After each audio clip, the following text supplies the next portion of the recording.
today I actually don't have a small space. Well, I do. I'll explain. Usually my small space is where the shadow hits. So usually there's a shape that the poles make and that the roof makes that I use as my small space, but because today it is not sunny out, technically my small space is my big space because it's the entirety of the space. But I was actually exploring or working with the term reversal the other class, and I was thinking of having my small space be the opposite and be where the shadow hits. So if that was the case for today, then, where the light hits, then I wouldn't even have a small space.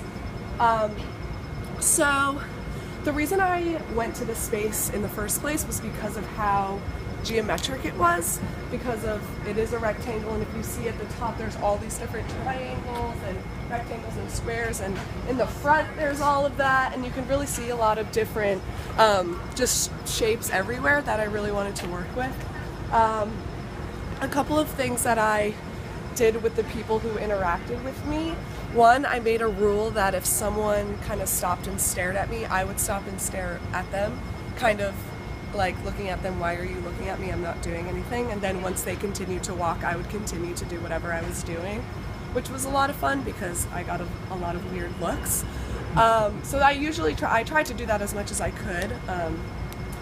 One of my events that I would do was, I shared this earlier, but I imagined that laser beams were connecting each of these poles. So this would be a laser beam and this would be a laser beam, and I would have to go from this side of the shape to that side of the shape and not touch the laser beams, or else, who knows what would happen. So I would do movement that was, traveling over the laser beams. And another one of my events was imagining that these were like magnets, and I was stuck to them and I couldn't get out, and I tried to travel across the entire space, being stuck to these poles and trying to get away from them. And with that, I used the term reversal and reversed that. So one of my events was I touched it and I had to immediately it pushed me away from it rather than sucking me in.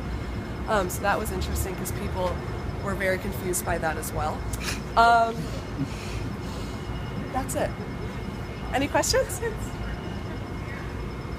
How has the appearance of this thing and all of the traffic it's created changed your movement? Well, I will say that this does draw more of a crowd, and because they're drawn towards this, they'll come here and then I think notice me, but they're more interested in that. So it's more of a kind of a glance rather than a staring, which is kind of fun because I pretend like I'm not really here and I just go along with my business.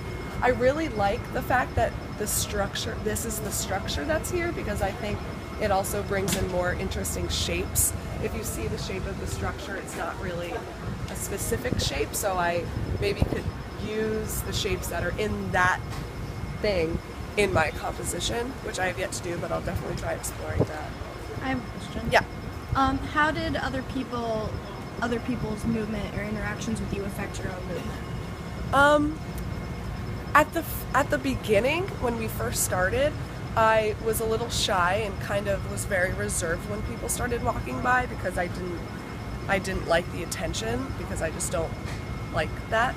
So I would kind of move slowly and try to move more just like I was taking a stroll in this space. But as I got more comfortable here, I would really use their awkwardness and use it to my advantage and kind of be even more crazy. Like if they stopped and stared, I would stop and then do something really bizarre that kind of freaked them out even more than they were already, So it's been developing more and more as I get more comfortable in this space and in the public. I have a question. Yes. Can you talk about the conversation that we had on Monday with the Google guy and the police officer about permission for being in the space? Oh yeah, I was worried about being here because of the police officer and the people that were working.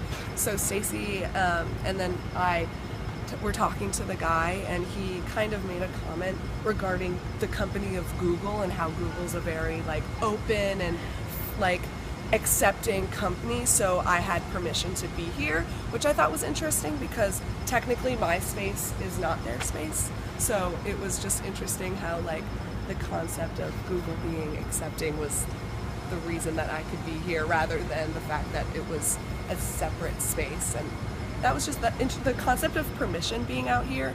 It's a public space on campus, so it's interesting that even I was worried about being here because I'm allowed to be here. So it was just an interesting idea to think about permission in such a public space.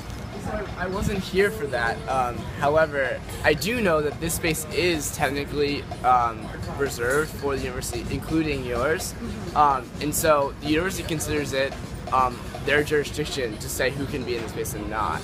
So if I had been here, I would have voiced that at the time. But yeah, it is considered, the UPD officer has the ability to tell you to leave. But that's another reason why it was so interesting that the Google guy was like, no, you can be here because it's not his say. He has permission from the university to be here. So who is he to give permission to someone else to be there? So that's why it was interesting. What's it like at night here? Again, like Alexa, I've been here but not in this context. And I don't believe, unless these lights turn on, I'm not sure how lit this place is. And I'm interested to go here at night and do my composition because of how I work with the shadows and everything. Because of course at night there would be no shadows, but there would be physical lights, not sunlight. So I think that would bring in a whole new way of looking at it, which I'm really excited about. Especially with these poles, it might have some reflection or something. Even in the day, it looks like a starry night, doesn't it? Yeah, because there are the sparkles up there, so I could definitely use that in my composition at night and during the day.